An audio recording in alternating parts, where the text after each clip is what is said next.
माथा गरम हो गई, माटी गरम बनी आरा जिला ना अपन माई बहन भैया चाचा अब बगल में कुछ दोस्त यार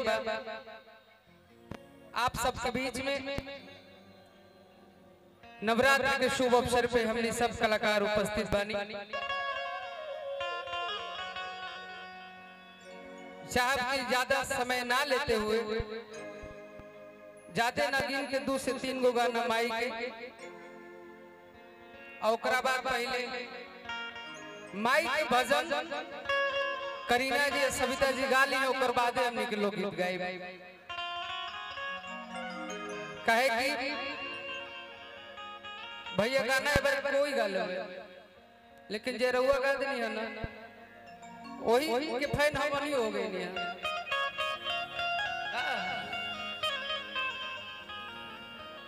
और देखिए कलाकार चाहे छोटा चाहे बड़ा अपन अपन लाइन में सब कोई गावेला लेकिन कलाकार वही है जो देवी गीत से पब्लिक के दिल दिमाग में अपन जगह बना ले। तो एक बार चाहे आप लोग करीना पांडे जी सविता पांडे जी खातिर भी जोरदार ताली बजा दी। वाह अमर इंडस्ट्री में सबसे प्यारी बहन अजय हमरा के अपन बड़ा भैया माने ली सबसे छोट क्यूट खुशी कक्कड़ आप सबके बीच में अभी मंच पे गावत खुशी कक्कड़ खातिर भी एगो जोरदार ताली बजा दी एगो जोरदार ताली बजा दी एक कमेटी खातिर जोन कमेटी के माध्यम से आप सबके बीच में हमनी सब कलाकार बनी आप लोग भी एंजॉय करते हैं एगो सबके ताली बजे की चाहिए। देखिए माई के भजन हम दुगो गाए ओकर बाद आप लोग के मन में रही ना वही गाना सुनाई एगो भाई कहले तो हम एगो गाना कहले रही कुछ दिन पहले कि रंगदारी मिलल बा विरासत में सुन ना और एगो गाना कहले रही अभी बड़ा अच्छा लोग आप लोग रील पे प्यार देनी कि लेली रंगदार घर जन्मवा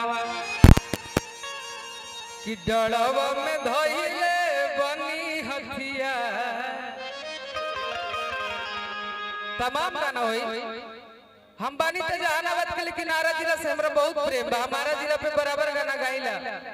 पहले गाना गाइनी कि अभी लइका बड़ू त दूध भात में रहा आरा जिला हतनी औकात में रहा सब वही मंच पे भैया के प्रणाम समस्त टीम के विष्णु भैया के हमार बड़का भैया मुकेश राय भैया के छोटू जी के तमाम आर्टिस्ट के सबके प्रणाम बहुत बहुत धन्यवाद सूरज प्रताप भैया के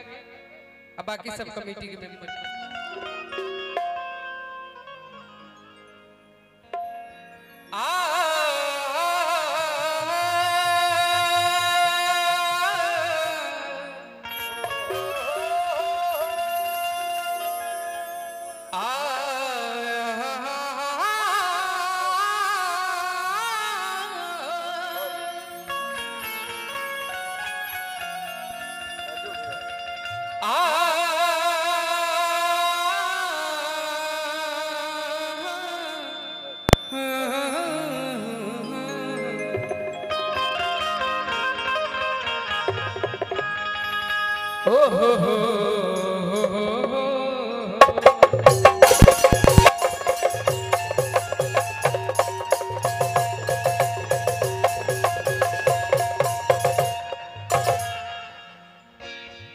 देखिए हम कुछ ऐसा गाना गाइला जे आप लोग तक पहुंचेला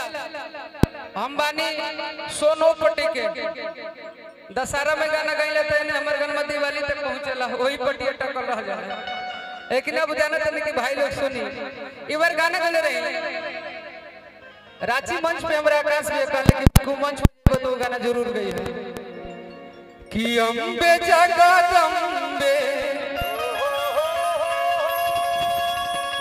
महारानी के हेलो राजू भैया शुभ गोड़ा लागत बानी आकाश भैया, लेकिन एक बार थोड़ा सा चेंज करके गई नहीं कि जग जननी महतारी के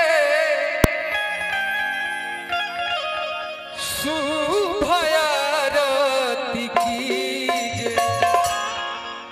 कि आपन हो देव दुलारी के तो शुभयारती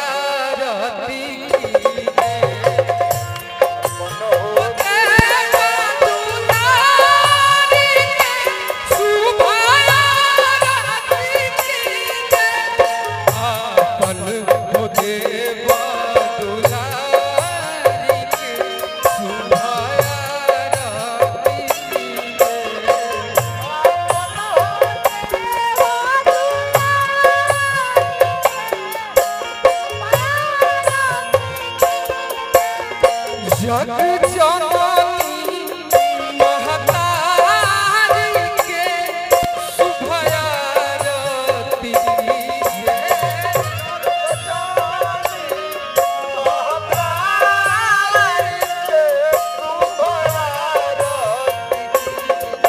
आपन हो देव दुलारी के शुभयारती